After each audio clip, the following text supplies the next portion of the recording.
This was Dorgu at Lecce.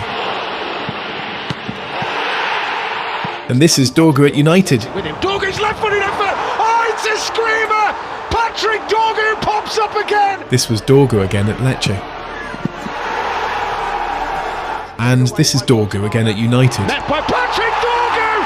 Oh, it's a screamer! When Manchester United snapped up Patrick Dorgu last February for £25 million, it looked like they had unearthed a long-term solution at left wing-back. Yet just 1 year later, a managerial shake-up saw him pushed higher up the pitch into a full-fledged left-wing role, where he has since looked like prime Gareth Bale.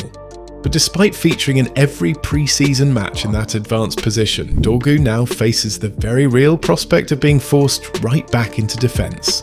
Why is that? And why would it feel like undoing all the incredible progress he has made at Old Trafford?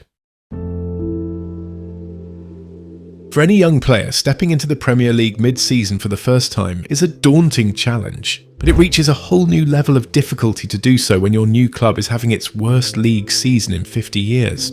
Alas, Dorgu was unable to help stop United's slide down the league table or make a real impact in the Europa League final. He finished his debut season with 20 appearances and was a regular in the starting lineup last season under Ruben Amorim. However, his performances were frustratingly inconsistent, and by October he had lost his starting place at left wing-back to Amorim's favourite little pet, Dalot. Playing for United comes with unique pressures and scrutiny which Amorim felt had affected Dorgu's decision-making and final product, as he noted a sense of anxiety every time Dorgu touched the ball. To be fair, the lad did have the first touch of a baby elephant. I think it's the decision, he needs to be calmer playing the game. You can feel the anxiety every time Patrick touched the ball. I can feel it, the anxiety. Amorim's forthright nature was brilliant for journalists who were almost always guaranteed a headline whenever he spoke. Here you go, your headlines. But less so for those he commented on. But since this scrutiny and growing doubts about whether he was cut out for United, Dorgu has started playing like a young Gareth Bale.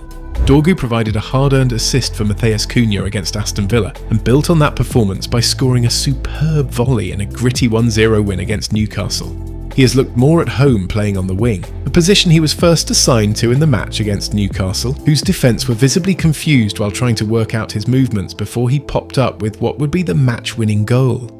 Clearly, Dorgu has demonstrated both character and perseverance to shake off Amorim's criticism in November, which might have been more damaging for a 21-year-old without his mental fortitude. And when United eventually parted ways with Amorim in early January, Dorgu was still among the players who extended their best wishes to the former manager on social media, a gesture that spoke volumes about his maturity, though it wasn't the only example. When United were awarded a penalty against Real Sociedad in the Europa League round of 16, Dorgu showed great sportsmanship in attempting to persuade the referee to overturn the decision during the VAR review, insisting that he hadn't been fouled. With Amorim gone, excitement grew at the prospect of some players being able to return to their natural positions instead of struggling in a formation that didn't suit them. However, that wasn't the case for every player.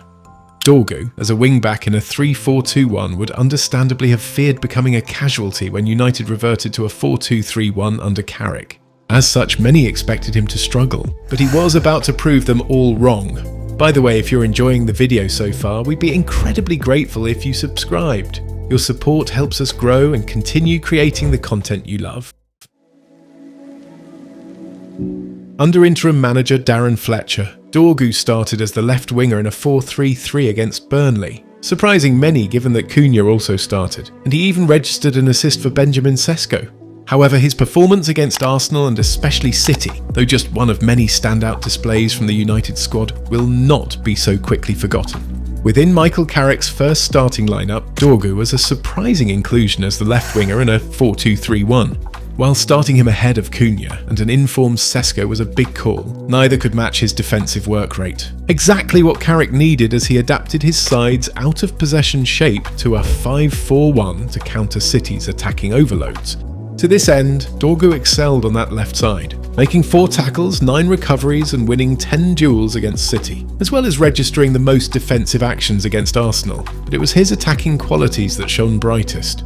In truth, United would have struggled to win in the fashion they did without Dorgu's relentless running on the left flank, not to mention his 2 excellently finished goals that proved decisive to the final results. At the same time, his fitness record and availability have been nothing short of impressive. I mean, the guy's built like a brick shithouse. Lecce's sporting director Pantaleo Corvino once said of Dorgu, "Whether as a left or right winger, he runs like 3 players and can find the goal. He has an engine that no one else has." His ability to take on defenders in wide areas contrasts with Ahmad's clever dribbling and Mbeumo's efficient ball manipulation. He attacks and runs at fullbacks as if it were 1997, beating them with a drop of the shoulder or pushing the ball into space for himself to chase. Some even compare him to a young Gareth Bale. However, while that's high praise, it's essential to note their differences.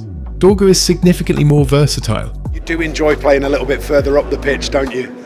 Yeah, I enjoy playing on the pitch. I don't care if it's in the defense or attacking. I just want to be playing, and I'm really happy right now. Dorgu has admitted he prefers to play on the right, but he has shown he can perform equally well on the left, giving his manager even more tactical options than Bale offered his coaches.